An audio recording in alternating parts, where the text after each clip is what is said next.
Guys, masaya ngayon si Mrs. Kasi magkakaroon siya ng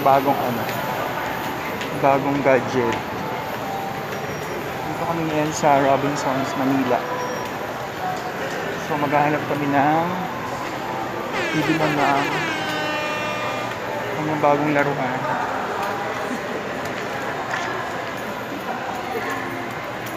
Konti pa rin ang tao, guys. As in, normally kung walang pandemic, siguro napakarami ng tao dito. Yun lang, guys, mamaya balitaan namin kayo kung nasaan na kami.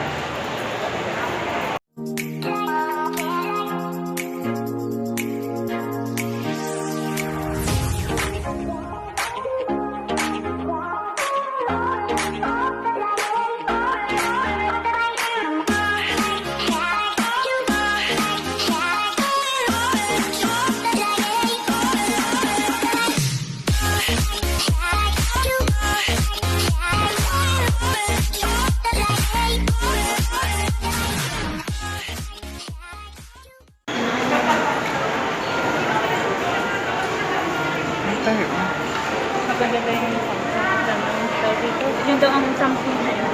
So ito, guys, yung loob ng Robinsons Malate. Tingnan nyo naman, konti lang ang tao. As in, parang hindi siya Christmas.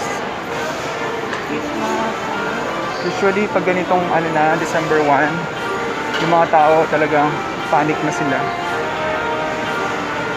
Pero panic buying na pala sila. Pero tingnan nyo naman, kukunti pala ang tao. Hindi lang ako namimili ng mga office supplies. Because kumain na kami dito dati sa Kabalen. Tapos may mga booths, gano'n.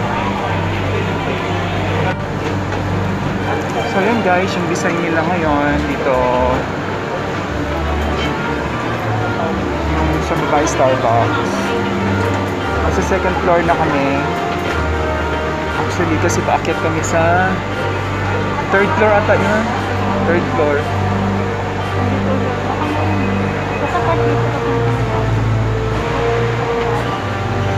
Kasi mag-shopping kasi kukunti ang tao. Pero nakakalungkot kasi wala kang pera.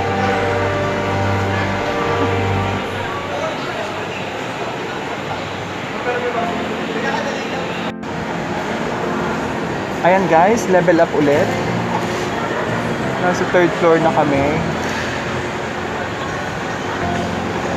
Hinahanap pa rin ng bibilhan ng kanyang cellphone.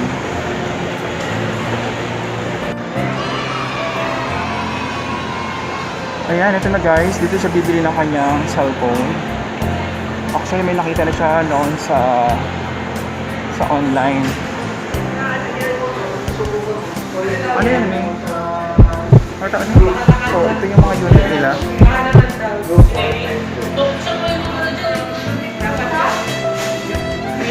So, ayun, guys, pauwi na kami. Hindi yan nakita yung kanyang kailangan. So, babalik na lang kami. Ay, hindi, mag-online ka na lang, no? Oo. Mag-online na lang siya, guys. Hindi available sa Ang maganda lang dito, guys, mura lang pala siya.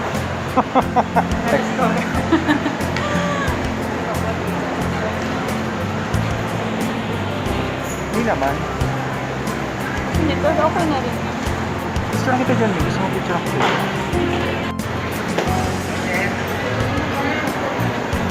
And guys, ito yung design ngayon dito. Ito yung kanilang nasa main attraction. Ayan. So ito yung kabuuan ng lobby ng Robinsons Malate. Merong malaking balloon sa baba.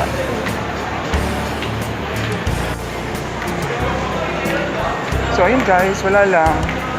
So para lang kami na window shopping ngayong gabi. Dalawa kasi yung hindi namin nakuha ngayon. Yung kanyang gustong bili na cellphone. Tapos yung sa akin naman yung Lapas Batchoy. So yung pareho namin kailangan, parehong wala. So buti na lang merong Christmas tree. Tada! Merry Christmas, guys! Tapos nandun yung balloon. Sa baba. Diba?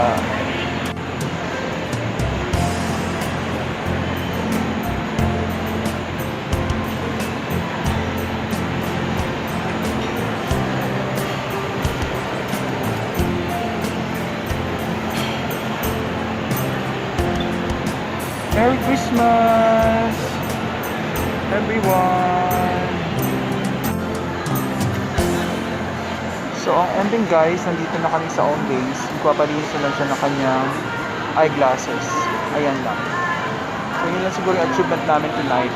Wala lang iba. Kasi lahat na gusto niya bilhin is hindi naman available. Kahit yung Lapas Batchoy na gusto kong bilhin, wala rin siya. So guys, gusto kong i-share sa inyo yung pinaghandaan ko dito sa amin, sa lobby namin sa bahay. Hindi ako masyadong naghanda kasi alam niyo naman, di ba nagkaroon ng pandemic kasi may mga problema sa buhay. Hindi ako masyadong naghanda, pero ito lang na-prepare ko. Ayan, ito lang guys.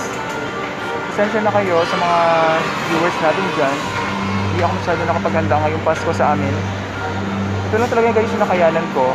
Yung balloons na yan, tapos itong Christmas tree, tapos yung malaking Christmas tree na yan. Ayan lang. So, sa mga inaanak ko dyan, pasensya na. Ito lang yung nakayanan ni Ninong para ipaganda kayo. Ayan. Hintayin ko na lang kayo dito mga inaanak. Bye! So, yun na nga guys. So, failed yung aming lakad ngayong gabi. So, una is bibili nga sana si Mrs. ng kanyang bagong cellphone. Niresearch na pa talaga yon kagabi.